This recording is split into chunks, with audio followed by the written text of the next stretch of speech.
पीले दांत वाली बहू। रंजना कभी ब्रश नहीं करती थी। उसे कितनी बार उसके माँ बाप ने डांटा, लेकिन उसका कोई असर उस पर होता ही नहीं था, जिस कारण से उसके दांत पीले पीले हो जाते हैं।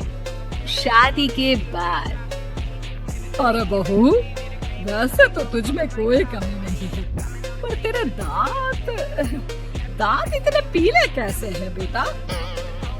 कैसे मतलब? कोई सर्जरी थोड़ी ना कराइए। वो तो क्या नाम, मैं ब्रश नहीं करती थी तो पीले हो गए। अब क्या करूं? आप कहें तो लाल करवा लूं या फिर काले? यार ये क्या है, क्यों माँ से लड़ रही हो? लड़ रही हूँ? अरे मैं लड़ रही हूँ या ये बोल रही है कि दांत पीले हैं, पीले। अरे तपस्या थोड़ी ना की है इन्हें पीले करने के लिए। बकायदा ब्रश नहीं किया है 20 साल तक, तब जाकर। छी, कैसी बात कर रही हो? ये उस वक्त तो पीले नहीं थे जब हम लोग तुम्हें देखने आए थे। अरे तब साफ करवा लिया होगा डेंटिस्ट के पास जाकर। अब देखो कैसे पीले पीले लग रहे हैं। रंजना सास की तरफ गुस्से से देखती है। फिर शुरू हो गई पीले पीले पीले।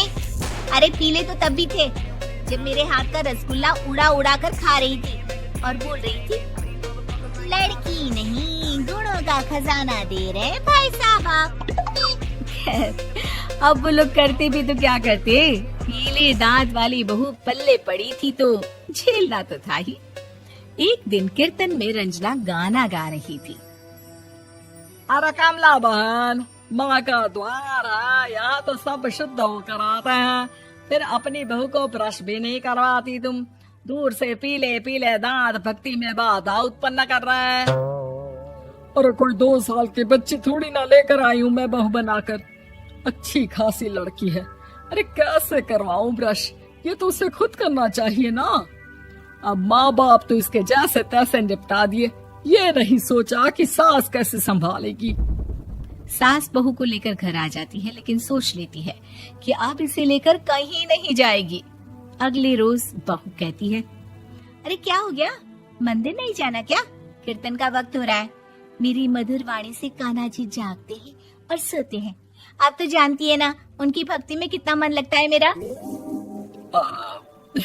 वो क्या है ना, तबीयत ठीक नहीं लग रही है मेरी, आराम करूंगी मैं। तबीयत ठीक नहीं लग रही?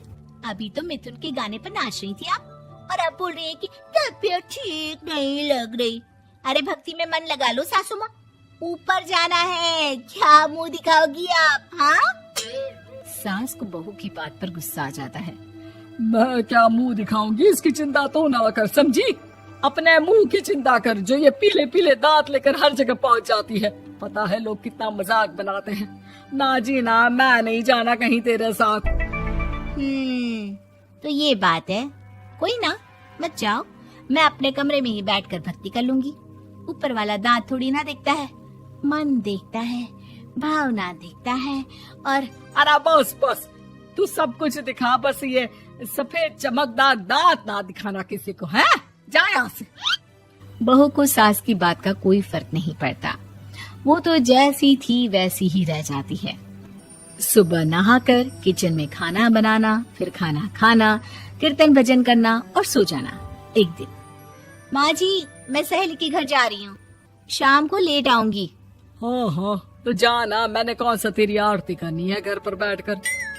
रंजना सहेली के घर जाती है, जहाँ वो पार्टी में जाने की तैयारी कर रही होती है। अरे शिखा, कहाँ जाने की तैयारी कर रही है? मैं गलत वक्त पर आ गई क्या? अरे नहीं यार, उल्टा सही वक्त पर आ गया।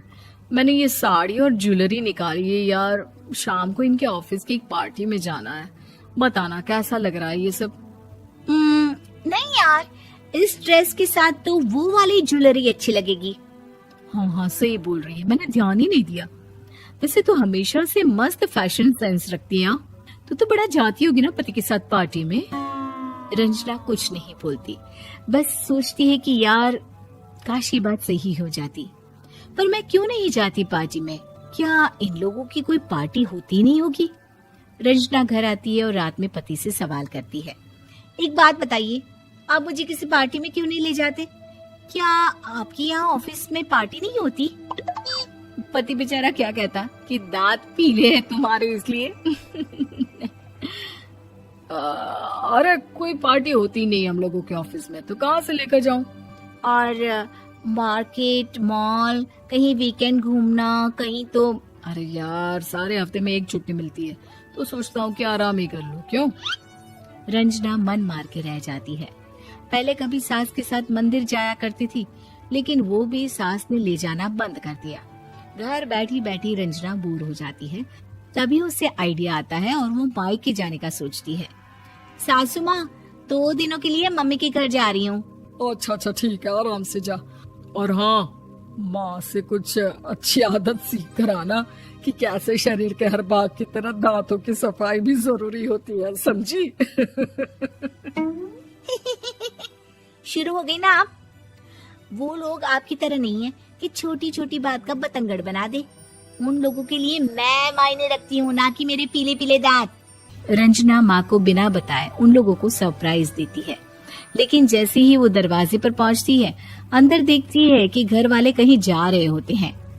अब माँ, काश रंजना दीदी के दांतों वाली प्रॉब्लम नहीं होती, तो वो भी हम लोगों के साथ चलती ना बुआ जी की बेटी की शादी में। हाँ बेटा, लेकिन अब उसे कौन समझाए कि उसको उसके पीले दांत नहीं दिखते, लेकिन उसके आसपास के लोगों को कितना एम्बैरेसिंग फील कराते हैं। मुझे तो कितनी बार उसके स्कूल की टीचर ने शिकायत की कि उसके साथ कोई लड़की बैठना भी नहीं चाहती, और ना ही कॉलेज में कोई उससे बात करना चाहता था। लेकिन पता नहीं क्यों उसे ये बात समझ में ही नहीं आती। कोई कमी नहीं है उस लड़की में, बस यही कि दांत पीले हैं।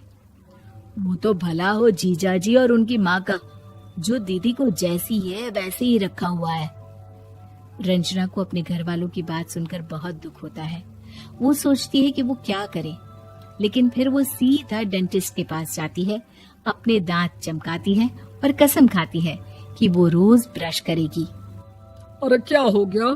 तुम तो 2 दिनों के लिए गई थी ना, पर कोई ना, अच्छा है, चलो आ गई तो। रंजना सास के सामने आकर खड़ी हो जाती है और पूरी स्माइल करती है, उसके चमकदार दांतों को दिखाती हुई। हैं? चले मंदिर? माँ, मुझे माफ कर दीजिए, मैंने आप लोगों को बहुत एम्बैरेसिंग फील करवाया। मैं आज से रोज ब्रश करूंगी।